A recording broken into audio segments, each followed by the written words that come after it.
So in this video, we're going to be going over first, why credit scores are important, 2, what goes into determining your score, and 3, the percentage that each of these factors affects your score. So by knowing the specific factors that go into calculating your credit score, this is going to allow you to fine-tune your daily habits and behaviors in order to really maximize your chances for getting a high credit score. So credit scores are kind of like Tinder. If you're super good looking, you're gonna get a ton of matches on Tinder. You'll have a ton of people swiping right on you, and you're gonna have so many matches and potential dates. Basically, you are desired. Now, let's say that you're more like a 2 out of 10. This means that you're gonna have tons less matches, and I guess not that many people are gonna be wanting to go on a date with you.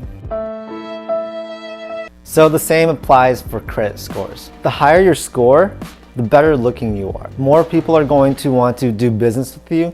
More people are going to want to rent their homes to you. Now, on the other hand, if your credit score sucks, no one's going to want to do business with you. It's going to be hard to rent a home. It's going to be hard to borrow money.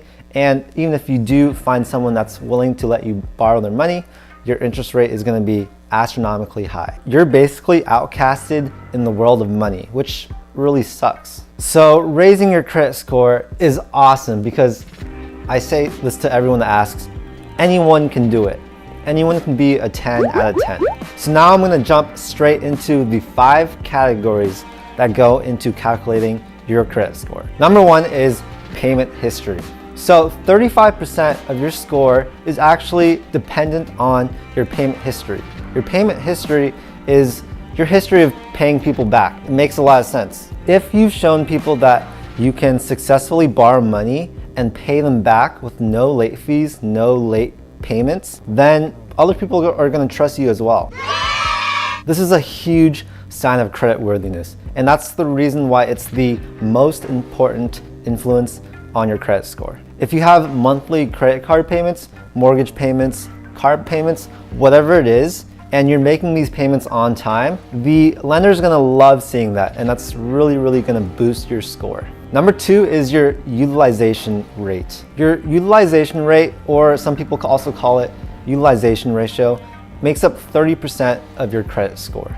Basically, your utilization rate is the amount of money that you are borrowing divided by your total credit limit. Now in this case, how much money you're borrowing is the total amount of spending you do on a certain credit card. And your total credit limit is how much that bank is letting you put on the card at a certain amount of time. So let's say I opened up my first credit card, we'll call it credit card A.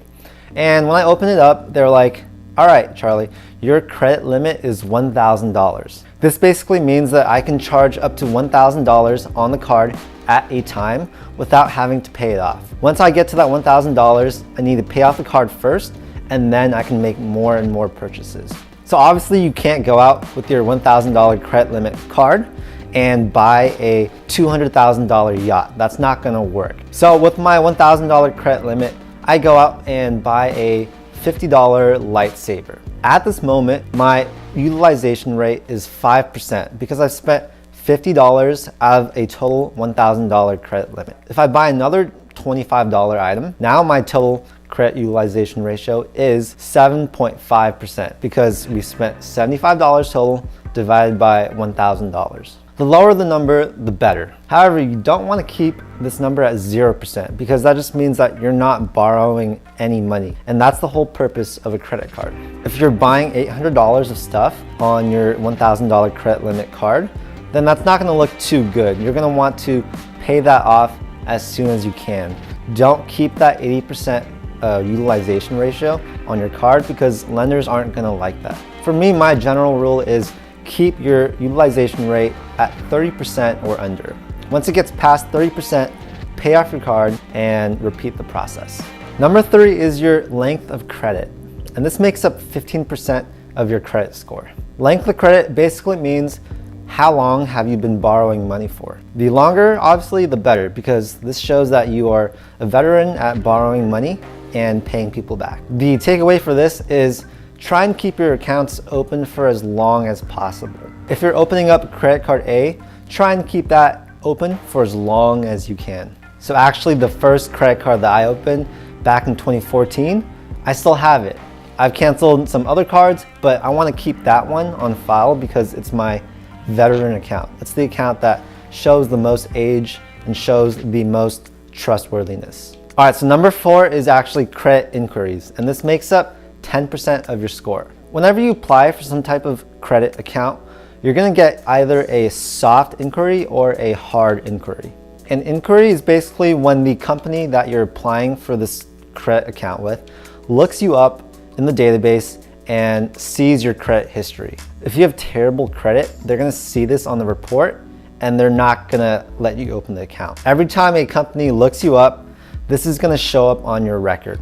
This is gonna create a hard inquiry on your report, and that's gonna knock your score down a few points. But don't fret, because that actually gets removed from your account in 1 year. So don't worry about it too much. And it only affects you 10%. So it's not that big of a deal. I say don't worry too much about how many accounts you open, as long as you know that you can pay them off. So lastly, number 5 is the type of credit accounts that you have. And this makes up 10% of your score. Credit accounts can come in many different forms. For example, there are credit card accounts, mortgages, car financing loans, student loans, and a ton of others. The more eclectic your portfolio of accounts, the better. It just shows that you are successfully paying off your debts in a wide variety of fields. And like I said before, don't go opening up every different type of account that you might not need. You should only be getting credit accounts if you need it. So yeah, those are the 5 categories that go into making up your credit score. What you can do with this information is basically fine-tune your everyday activities and behaviors. Since you know that payment history is such a big influence in what your credit score is, you should be paying off all your accounts monthly and never missing a payment ever. Be diligent and make choices that all go into raising your score. It's not too hard if you think about it. There's only 5 things that go into calculating your score, and everything is within our control, you know? Set reminders, open up the right types of accounts, and just don't overreach yourself. Borrowing money is awesome. It's an awesome way of leveraging other people's money to make money yourself. You're gonna have a lot more financial success versus if you just use your money. All right, thank you guys for watching. I hope you found at least some of this information valuable. Future you is gonna be so happy when you're trying to get a mortgage or a loan or some type, and your credit score is high and you get the best interest rate, saving you tons and tons of money. You're gonna think back and be like, I'm so glad I knew what I was doing with my credit score and that I implemented these actions. It'd be awesome if you could hit that like button and subscribe to my channel if you want to see more personal finance videos just like this. All right, I'm out of here. Stay classy, stay awesome, and I'll see you guys next time.